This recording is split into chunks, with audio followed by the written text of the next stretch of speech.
Hello, this is BitJack Kit. On October 26, 2019, Andy Hale wrote Radio Free Europe, Radio Liberty, ethical red flags fly as Russian biologist pushes boundaries of gene editing. Hale accorded Moscow biologist and DNA specialist Denis Rebrikov has spent much of the past year kicking a scientific and ethical hornet's nest with increasing urgency.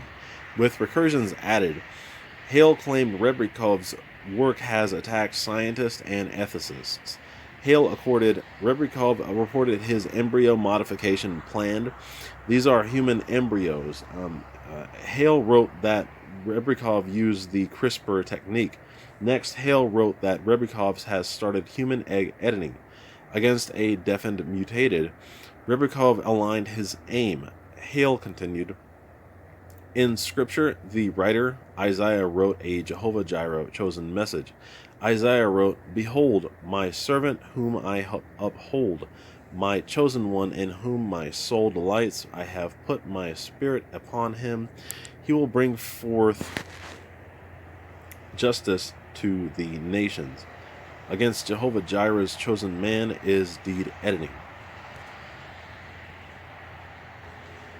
Thank you for watching my video. I hope you like and subscribe.